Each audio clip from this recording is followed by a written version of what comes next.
इससे पहले हमने कहाँ तक पढ़ लिया था, कौन बताएगा? Sir chapter number 8 slide number 16 तक। चैप्टर नंबर 1 स्लाइड नंबर 16, बिल्कुल ठीक है। चैप्टर का नाम था सेकेंडरी स्टोरेज।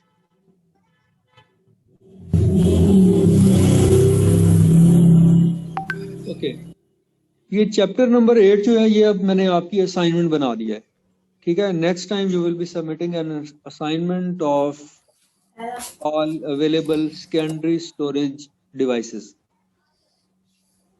इस चैप्टर के अंदर जितनी भी आपको सेकेंडरी स्टोरेज डिवाइसेस मिलेंगी, आपने उसके ऊपर असाइनमेंट जो है वो सबमिट करनी है।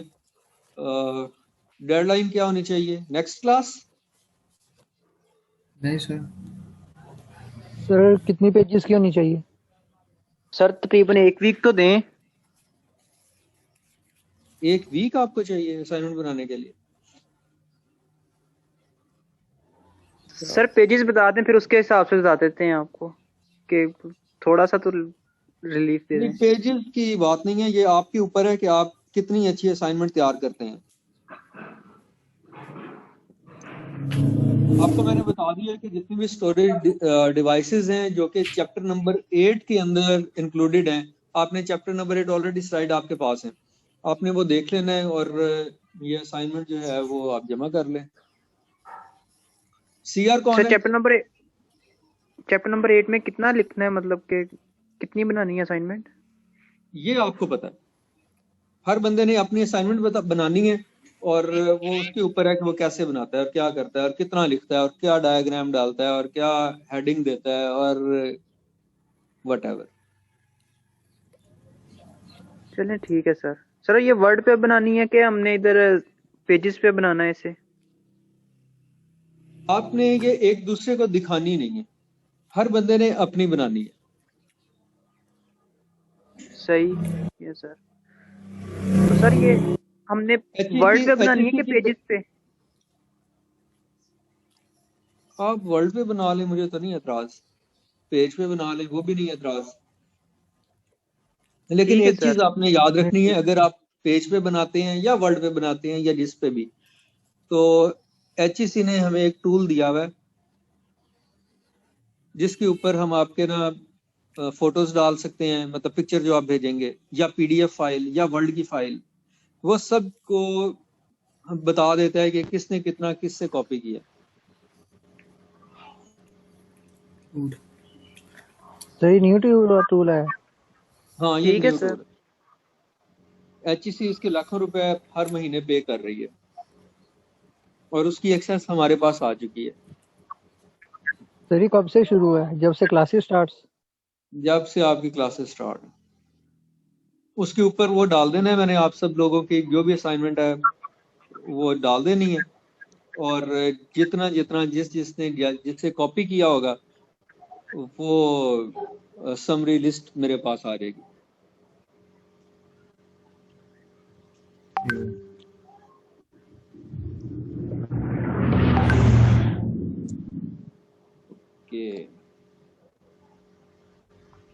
आउटपुट डिवाइसेस और जी पूछें सर। जितनी भी स्टोरेज डिवाइसेस होंगी उन सब की डिटेल लिखनी है। जितनी भी स्टोरेज डिवाइसेस होते हैं।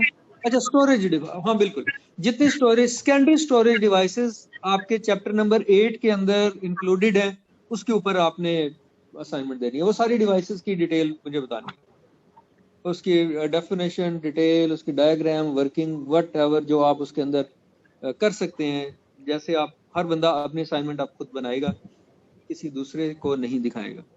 अगर आप दिखाएंगे तो वो मैजिक से मुझे पता चल जाएगा। ठीक है सर, जैसे आप कहें। हाँ मैंने बस इतना ही कहना है, और क्या कहना है मैंने। चैप्टर है हमारा chapter number 9 which is input output.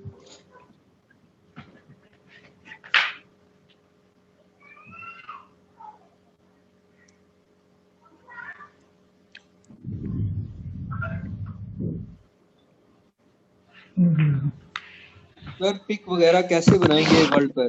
Sir कब तक बनानी है? सर पेजेस पे लिख लें।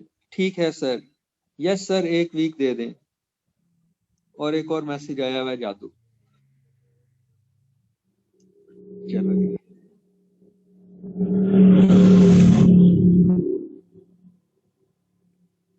हर बंदे की ये अपनी उसकी डिस्क्रिप्शन है कि वो किस तरह से असाइनमेंट बनाता है, और उसकी टाइप क्या होगी, लेंथ क्या होगी, उसमें फर्स्ट पोर्शन क्या होगा, लास्ट पोर्शन क्या होगा, किस तरह से बनानी है। हर एक की चूंकि आप खुद बनाएंगे तो ठीक होनी चाहिए। जो मैंने चीज चेक करनी है वो ये चीज चेक करनी है कि ठीक होनी चाहिए।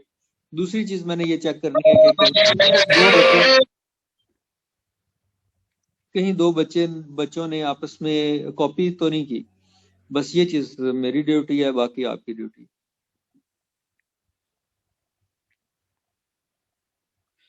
ओके, इसमें लर्निंग ऑब्जेक्टिव हमारा है कि इनपुट और आउटपुट डिवाइसेस को हम देखेंगे कि कौन सी हैं, और इनमें कॉमनली यूज जो इनपुट डिवाइसेस हैं वो कौन सी हैं, and which are commonly use output devices, and some other concepts. ये कुछ और लोग ऐड कर लेते हैं, अहमद को ऐड कर लेते हैं। Other concept which are related to input output devices, ये हम इसमें इस चैप्टर के अंदर हम लर्न करेंगे। ओके, आईओ डिवाइसेस जो हैं ये करती क्या है? IO devices provide you means of communication between a computer and the outer world. Computer outer world के से किस तरह से डाटा लेता है और किस तरह अपना जो डाटा है या अपनी आउटपुट है वो किस तरह से वापस आउटर वर्ल्ड को देता है, तो ये आईओ डिवाइसेस की मदद से ही पॉसिबल है। IO devices also known as peripheral devices because they surrounded the CPU and memory of the computer system. तो चूंकि ये कंप्यूटर के आपकी मेमोरी और जो उसका प्रोसेसर है वो तो वहीं पे रहेगा मदरबोर्ड के ऊपर, जबकि आप ये जो डिवाइसेस हैं ये आप उतार सकते हैं, चेंज कर सकते हैं। एक डिवाइस जो है वो अगर आप समझते हैं कि अब इसको बदलने की जरूरत है वो भी आप, तो ये सारे काम आप, इसलिए इसका जो दूसरा नाम है इनपुट आउटपुट डिवाइसेस का, वो है पेरिफेरल डिवाइसेस। एक और मैसेज आया है, इसको मैं पढ़ लेता हूँ, ये क्या मैसेज है।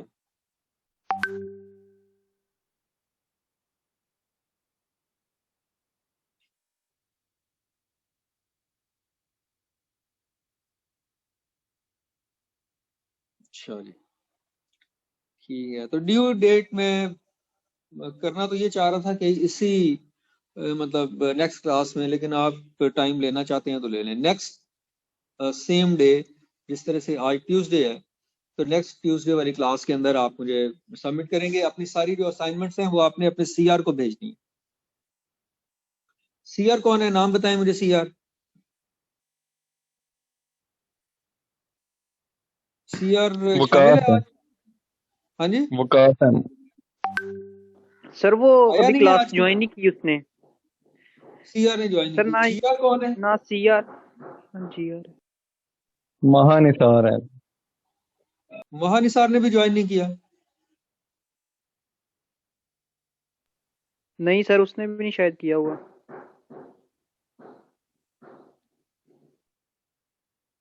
इनको बदलना दें, कोई और बनना चाहता है सीआर और कोई और जीआर बनना चाहता है। सर जी सैम कह रहा था। हाँ भाई, हाँ सैम कह रहा था।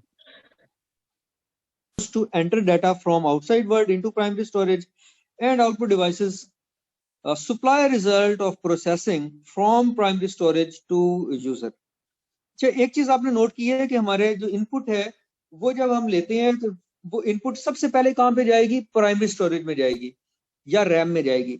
इसी तरह जब आप आउटपुट ले रहे हैं तो सीपीयू डायरेक्ट आउटपुट के ऊपर अपनी चीज नहीं भेजता, अपना डाटा नहीं भेजता, बल्कि वो कहाँ पे भेजेगा? पहले रैम में, और रैम से डाटा आगे इनपुट की तरफ ट्रेवल करता है। तो ये इसमें जो बेसिक उसके की नोट है ये आपने याद रखना है। ओके, ये इसको जो आईओ डिवाइसेस का रोल है डायग्राम के जरिए भी बताया है कि सबसे पहले इनपुट आपके एक्सटर्नल वर्ल्ड से है, इनपुट डिवाइस में जाएगी, और ये डाटा जो है ये कोड किया जाएगा उसकी इंटरनल फॉर्मेट में। जैसे अब मैं बोल रहा हूँ तो मेरी वॉइस है, वॉइस को कन्वर्ट करेगी इनपुट डिवाइस जो है वो इसको कन्वर्ट करेगी ऐसी चीज में कि आपका कंप्यूटर उसे रिकग्नाइज कर सके। अब वो जो इंटरनल फॉर्म है या बाइनरी फॉर्म आमतौर से होती है, तो वो फिर कहाँ पे जाएगी, वो प्रोसेसर के पास जा सकती है और उसको मेमोरी में स्टोर किया जाएगा, और मेमोरी के बाद फिर उसका जो प्रोसेस डाटा है उसको फिर इंटरनल फॉर्म के अंदर से कन्वर्ट किया जाएगा, जिसको आप आउटर वर्ल्ड उसके समझ सके।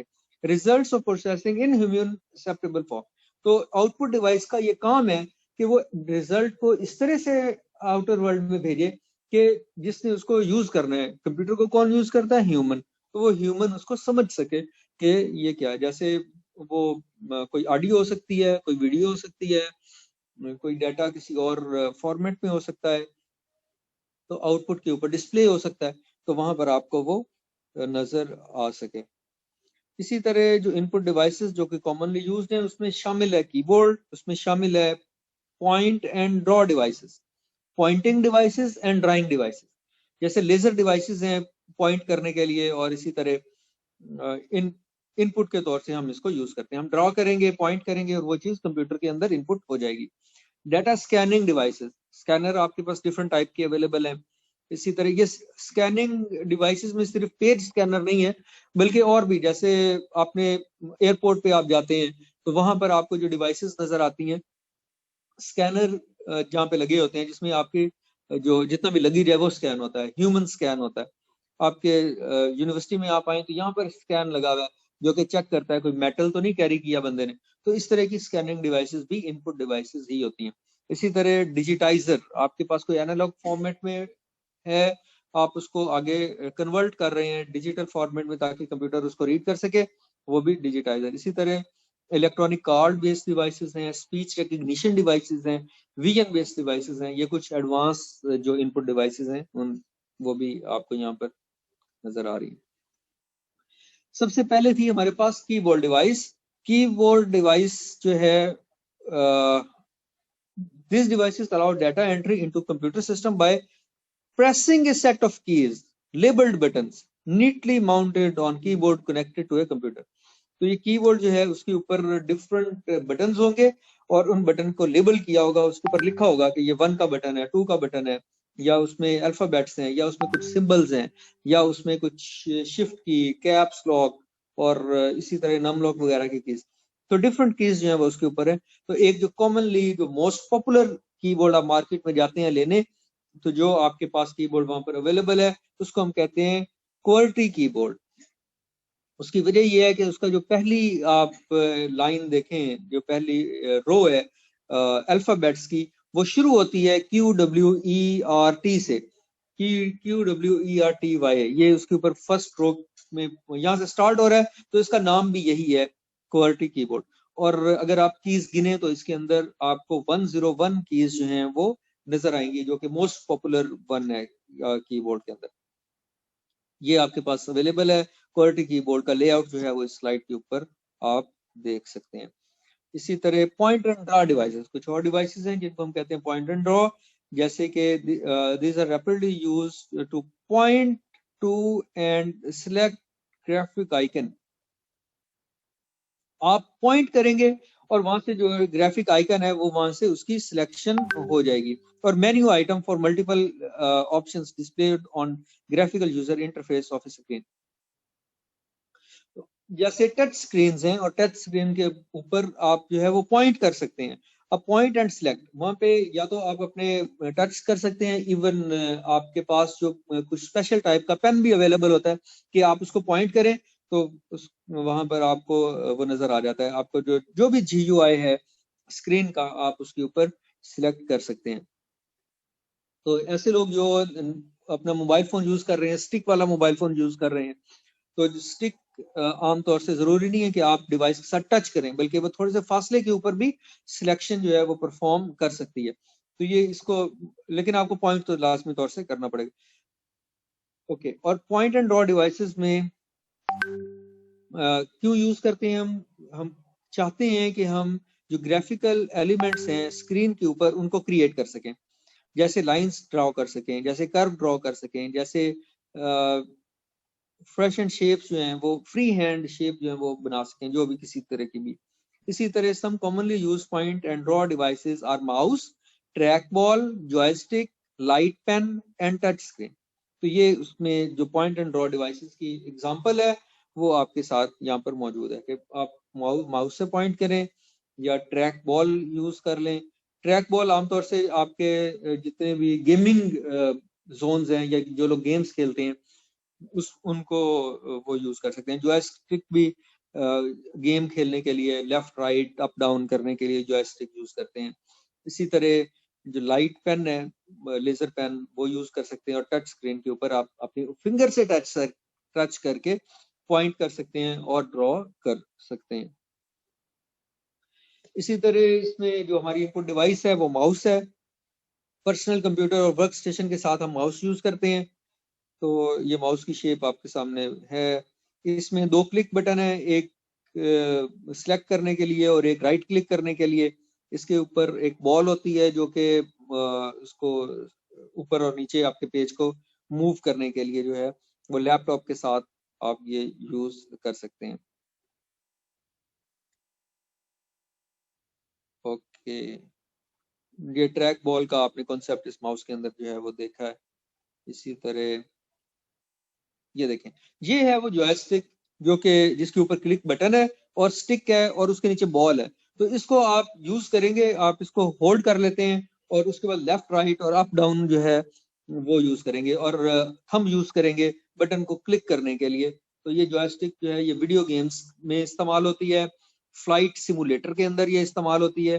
तो ऐसे लोग जो कि अपनी फ्लाइट सीखते हैं, जैसे कि जितने भी आजकल वैसे सिमुलेटर के ऊपर ही जो ड्राइविंग है और ये बाकी फ्लाइट्स हैं उनको वो सिखाया जा रहा है। पायलट वगैरह की ट्रेनिंग जो है वो इनके ऊपर, उसके वहां पर ये ट्रेनिंग सिमुलेटर के तौर से जॉयस्टिक जो है वो यूज की जाती है। और इसी तरह इंडस्ट्रियल रोबोटिक्स को कंट्रोल करने के लिए इंडस्ट्री के अंदर कोई चीजें हैं वो रखनी है, ऊपर और नीचे उतारनी है, तो उसके लिए जो हम यूज करेंगे इनपुट डिवाइस वो ये जॉयस्टिक यूज हो सकती है। इसी तरह इलेक्ट्रॉनिक पेन एक और डिवाइस है जो कि हम इनपुट के तौर से यूज करते हैं। एंड ये भी एक पॉइंट एंड ड्रॉ डिवाइस है। It is used to directly point when it on the screen to select menu items और directly draw graphics on the screen. तो इलेक्ट्रिक पेन को आप उस काम के लिए इस्तेमाल कर सकते हैं कि आप उसको इलेक्ट्रॉनिक पेन जो है वो यूज करें। इलेक्ट्रॉनिक पेन की अभी मैंने आपको एग्जांपल दी थी, जैसे आप नोट पैड के अंदर या नोटबुक, सैमसंग की कोई आप नोटबुक लेते हैं या सैमसंग के नोट डिवाइसेस हैं, नोट 10, 11, उसके अंदर भी ये इलेक्ट्रॉनिक पेन वो आपको प्रोवाइड करते हैं। इसी तरह can write with special pad और direct input return information to the system. अब इसके लिए जाहिर है इलेक्ट्रॉनिक पेन तो आपके पास है, लेकिन इसको यूज करने के लिए जहां पे आपने यूज करना है वो कैनवस भी होना चाहिए। तो ये स्पेशल किस्म का आपको जो कैनवस, ये स्पेशल किस्म का पैड है इनपुट के लिए वो मिल जाता है, जिसके ऊपर जाहिर है इनपुट स्क्रीन है जिसके ऊपर आपको उस इलेक्ट्रॉनिक पेन से जो है अपनी इंफॉर्मेशन इन कर सकते हैं। Pressure of on tip of side button use to cause some action, for example right click button. आपके माउस का राइट क्लिक बटन भी आपके वो इलेक्ट्रॉनिक पेन के ऊपर वो बटन आपको मिलेगा जिसको आप इस्तेमाल कर सकते हैं। इसी तरह टच स्क्रीन है। This is most simple and intuitive and it is easiest to learn for all input devices. Input devices में जाहिर है आपने वो डिवाइस को यूज ही नहीं करना, आपने अपने फिंगर को यूज करना है और उसके मदद से आपने इनपुट अपनी कर देनी है। तो जाहिर है यहाँ पे कीबोर्ड से आप फॉर एग्जांपल आप अपना नाम लिखना चाहते हैं तो सारे बटन जो है वो आप प्रेस करेंगे, तो यहाँ पर आप क्या करेंगे वो इनपुट ही उसी के ऊपर ही इनपुट कर लेंगे स्क्रीन के ऊपर। तो आपको वो जो दरमियान में एक एक्स्ट्रा बटन है वो फिजिकल बटन वो अब यहाँ पे यूज नहीं होगा। Most preferred human computer interface, उसकी एग्जांपल के तौर से यहाँ पर लिखा हुआ है information kiosk and which is unattended interactive information system such as automatic teller machine या ATM। तो ये इसकी जो टच स्क्रीन की एग्जांपल है वो ऑटोमेटिक टेलर मशीन, जहां से आप पैसे विड्रॉ करते हैं अपने बैंक की मशीन। तो ये उसके लिए तो ऑटोमेटिक टेलर मशीन अब सिर्फ विड्रॉ करने के लिए नहीं बल्कि पैसे जमा करने के लिए भी, इनपुट करने के लिए भी आप यूज कर सकते हैं।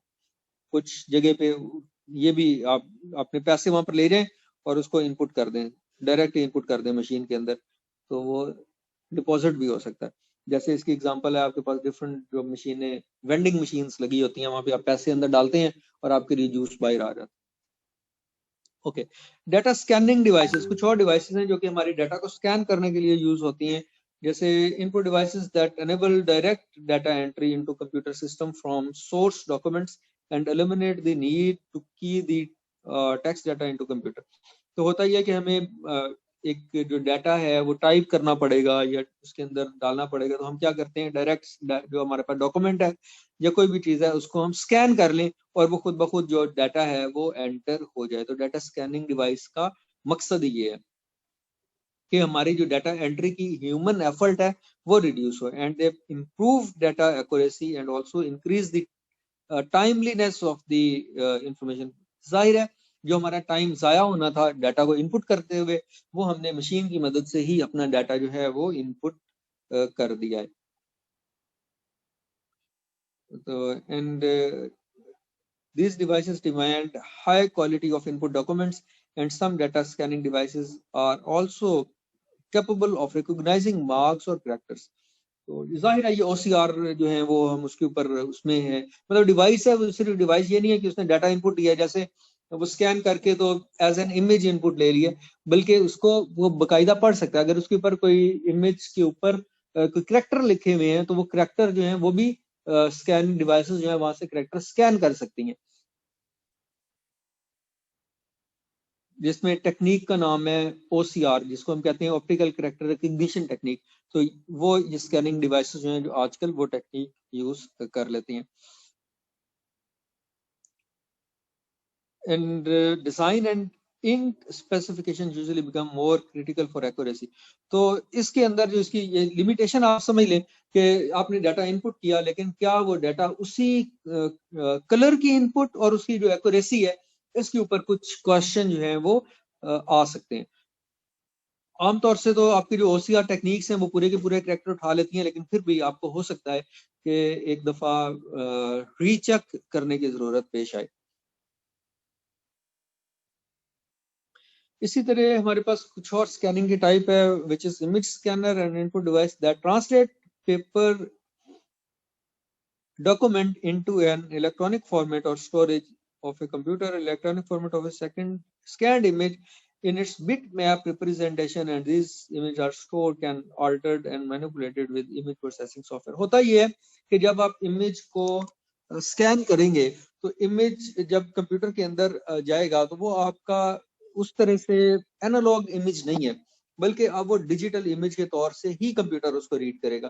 तो कंप्यूटर ने जब उसको इमेज को रीड करना है डिजिटल फॉर्मेट में, उसको हम कहते हैं बिट मैप, उसकी bit map representation.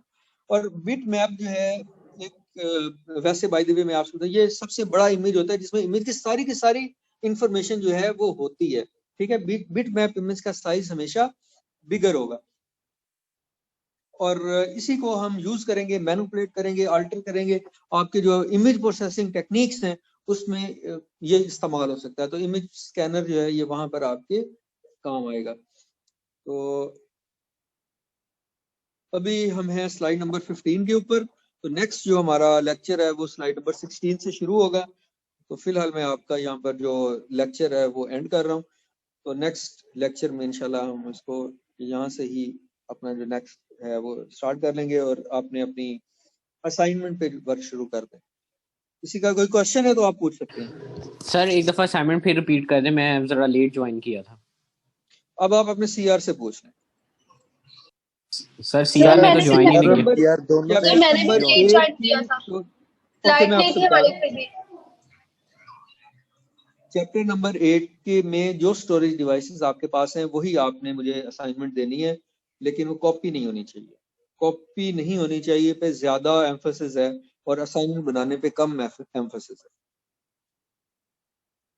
Sir pages पे है और MS पे, ये अब आपकी मर्जी है।